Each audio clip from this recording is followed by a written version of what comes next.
अस्सलाम वालेकुम students, welcome to chemistry सीखो। इस वीडियो में हम लोग एक बहुत इंपॉर्टेंट टॉपिक के बारे में बात करेंगे, जिससे हम लोग ये डिटरमाइन करेंगे कि कोई भी रिएक्शन हो या कोई भी प्रोसेस वो हो रही है या होगी या नहीं होगी। ठीक है, तो इस वीडियो को एंड तक ज़रूर देखिएगा ताकि आपको पूरी बातें समझ में आ सके। तो चलिए शुरू करते हैं। जो प्रोसेस होगी या नहीं होगी या उसको करने के लिए कुछ चीज़ें चाहिए, ऐसे के लिए हम टर्म इस्तेमाल करते हैं जो कि होता है स्पॉन्टेनिटी। इसको हम लोग क्या बोलते हैं? स्पॉन्टेनिटी। स्पॉन्टेनिटी बेसिकली जो है एक टर्म है जो कि डिटरमाइन कराता है हमको कि कोई भी प्रोसेस चलेगी, यानी कि अपने आप चलेगी या उसको चलाना पड़ेगा या नहीं चलेगी। ठीक है ना? तो इससे हम लोग डिटरमाइन कर सकते हैं। तो दो तरह की स्पॉन्टेनिटी में प्रोसेस रखी गई होती है। एक होती है हमारी स्पॉन्टेनियस प्रोसेस, दूसरी होती है हमारी नॉन स्पॉन्टेनियस प्रोसेस।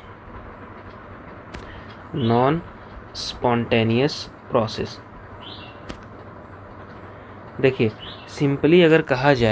सिंपली कहा जाए तो स्पॉन्टेनियस प्रोसेस ऐसी प्रोसेस होती है जिसमें रिएक्शन जो है या कोई भी प्रोसेस जो है खुद से स्टार्ट हो जाए, इटसेल्फ स्टार्ट हो जाए, या उसको थोड़ा बहुत इनिशिएशन देना पड़े। ठीक है ना? जैसे कि फॉर एग्ज़ाम्पल हम बात करें, अगर हमको सॉल्ट को अगर हम वाटर में डाल दें तो सॉल्ट क्या होता है? धीरे धीरे घुलने लगता है। तो ये क्या हो गई? स्पॉन्टेनियस प्रोसेस हो रही है, ये अपने से हो रही है। ठीक है? या फिर हमको अगर कहना हो तो हम कह सकते हैं बर्निंग ऑफ मैच स्टिक। माचिस को अगर हम जलाते हैं तो पहले उसको हमको जलाना पड़ता है, हल्का सा उसको इनिशिएशन देना पड़ता है, उसको शुरू करना पड़ता है। उसके बाद वो फिर अपने से जलते जलते पूरी लकड़ी को ख़त्म कर देती है। तो ये सारी प्रोसेस क्या होती हैं? स्पॉन्टेनियस प्रोसेस होती है।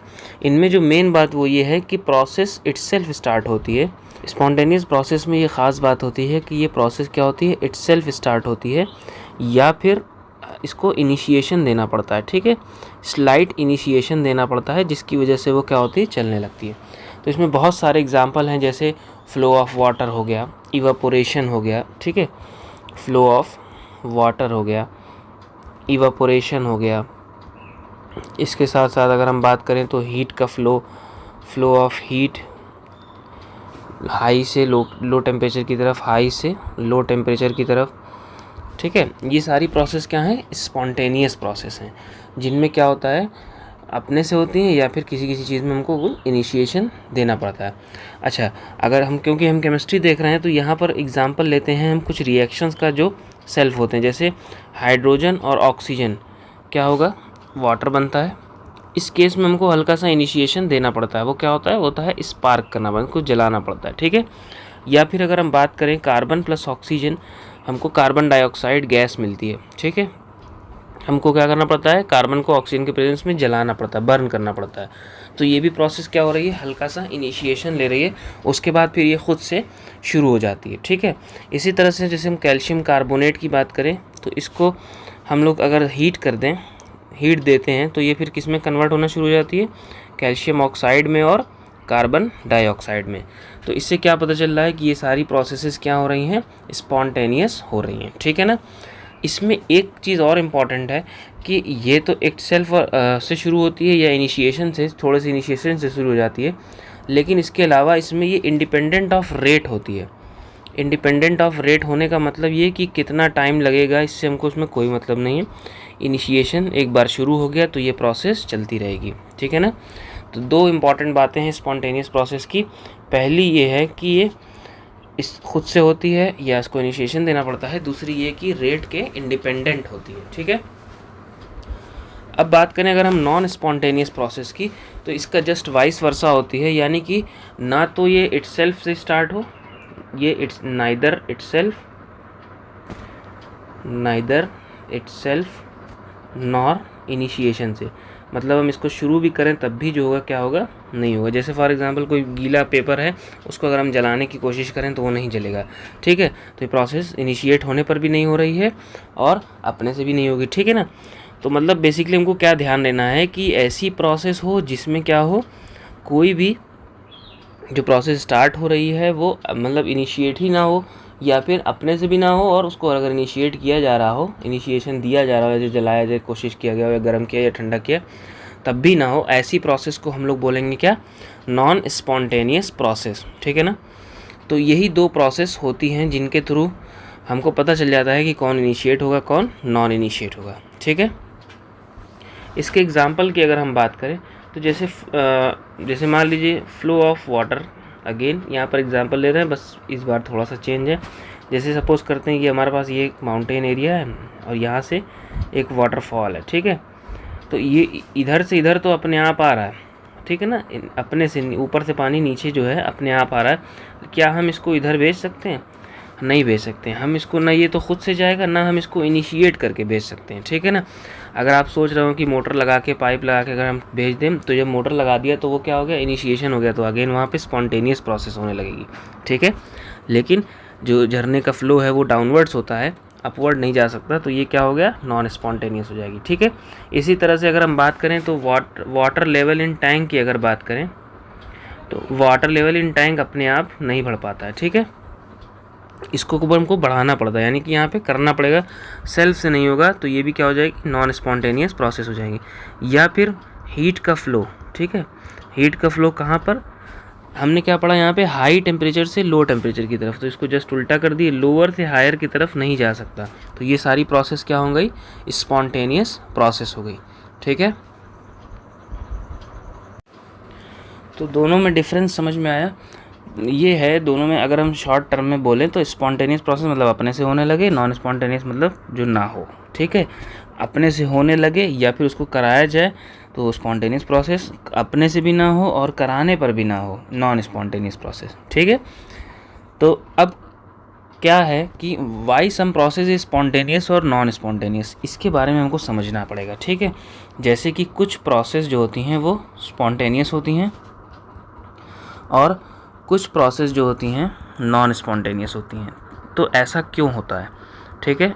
इसके पीछे 3 रीज़न्स हैं नॉन स्पॉन्टेनियस, इसके पीछे जो ना 3 रीज़न्स हैं, सॉरी। ठीक है। क्या 3 रीज़न्स हैं? पहला ये है कि एंथैल्पी चेंज, दूसरा है हमारे पास एंट्रोपी चेंज और तीसरा है हमारे पास एनर्जी चेंज।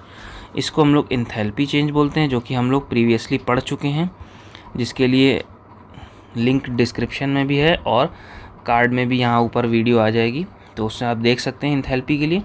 ठीक है। दूसरा हमारे पास क्या है, एंट्रोपी चेंज, इसको हम लोग आगे पढ़ेंगे नेक्स्ट वीडियोज़ में, और ये हमारा गिब्स फ्री एनर्जी चेंज। ठीक है। Gibbs free energy change. तो 3 ये फैक्टर्स होते हैं जो डिटरमाइन करते हैं कि कोई भी प्रोसेस जो है वो क्या हो रही हो, वो होगी स्पॉन्टेनियस होगी या फिर नॉन स्पॉन्टेनियस होगी। ठीक है ना। तो अभी हमने ये दोनों टर्म्स नहीं पढ़े हैं, तो इनको हम आगे वीडियोस में डिस्कस करेंगे, लेकिन हमने पहले से इंथैल्पी को पढ़ रखा है, तो आइए कुछ इंथैल्पी चेंज से रिलेटेड हम क्राइटेरियाज समझ लेते हैं कि किन क्राइटेरिया पर हम डिटरमाइन करेंगे या डिसाइड करेंगे कि प्रोसेस जो है स्पॉन्टेनियस हो रही है या फिर नहीं हो रही है। ठीक है ना।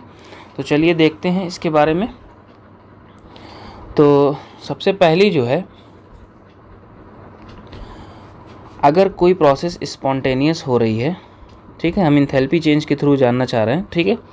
तो स्पॉन्टेनियस हो रही है कोई प्रोसेस, तो उसमें क्या होना चाहिए, एनर्जी लोअर होनी चाहिए, लोअर इट्स एनर्जी। कोई भी प्रोसेस में अगर एनर्जी कम हो रही होगी, क्योंकि हायर एनर्जी पे लो स्टेबिलिटी होती है ना, तो कोई भी चीज़ स्टेबल करती है तो होती है, कोई भी प्रोसेस स्टेबल होती है तो एनर्जी को क्या करती है, लूज़ करती है। तो इसका मतलब अगर हम कहीं नोटिस करें कि एनर्जी का क्या आ रहा है, लोअर आ रहा है, यानी चेंज आ रहा है, कम हो रही है। ठीक है। ऐसे प्रोसेस में जहाँ पर क्या हो रहा हो, एनर्जी क्या हो रही हो, डिक्रीज़ हो रही हो, एनर्जी क्या हो रही हो, डिक्रीज़ हो रही हो, उस प्रोसेस को हम लोग स्पॉन्टेनियस बोल सकते हैं। ठीक है। किसके टर्म्स में हम बात कर रहे हैं, हम बात कर रहे हैं एंथैल्पी चेंज के टर्म में।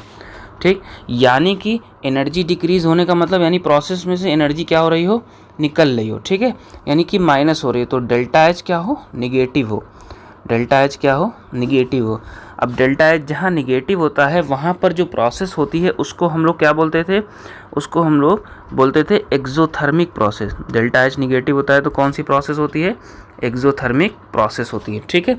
यानी कि कोई भी प्रोसेस का स्पॉन्टेनियस होना एंथैल्पी चेंज के टर्म में कहा जाए तो अगर प्रोसेस एक्सोथर्मिक है तो वो क्या हो रही होगी, खुद से हो जाएगी, स्पॉन्टेनियस हो जाएगी, या उसको थोड़ा सा इनिशिएशन देंगे तो वो क्या होगी, स्पॉन्टेनियस में आ जाएगी। ठीक है, एंथैल्पी चेंज के टर्म्स में कहा जाए तो। ठीक, जैसे एग्जांपल के तौर पे अगर हम इसमें एग्जांपल लेते हैं तो हमारे पास आ जाता है H2 प्लस हाफ O2, तो यहाँ पर हमको वाटर मिलेगा 1 मोल। इस केस में फॉर्मेशन एंथैल्पी जो होती है वो क्या होती है, -285.8 किलो जूल पर मोल। ठीक है, माइनस में यानी कि हीट निकल रही है, और हीट निकल रही है तो इसका मतलब ये प्रोसेस कैसी है, ये प्रोसेस एक्सोथर्मिक है, और एक्सोथर्मिक है तो इसका मतलब यहाँ एनर्जी डिक्रीज़ हो रही है, और एनर्जी डिक्रीज़ हो रही है तो इसका मतलब ये प्रोसेस स्पॉन्टेनियस हो गई। ठीक है, ऐसी और एग्जांपल लें, हेबर प्रोसेस का ले लेते हैं एग्जांपल। नाइट्रोजन और हाइड्रोजन को ऐड करेंगे तो हमको क्या मिलता है, एमोनिया मिलता है। ठीक है, यहाँ पर एमोनिया की जो फॉर्मेशन एंथैल्पी होती है वो 92.2 किलो जूल पर मोल होती है।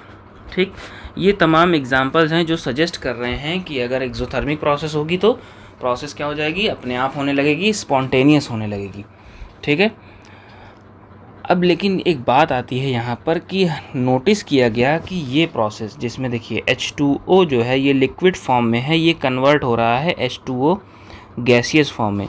यहाँ पर हम क्या दे रहे हैं, डेल्टा H जो होता है यहाँ पर, यानी एंथैल्पी जो होती है वो कितनी होती है, प्लस 40.8 किलो जूल पर मोल होती है, मतलब लिक्विड गैस में कन्वर्ट हो रही है। ठीक है, एनर्जी को एब्जॉर्ब करके, प्लस होने का मतलब ये प्रोसेस कैसी है, एंडोथर्मिक प्रोसेस है, और ये होती है जो कि एग्जांपल है किस चीज़ का, ये रिएक्शन बेसिकली रिप्रेजेंट कर रहा है इवापोरेशन को।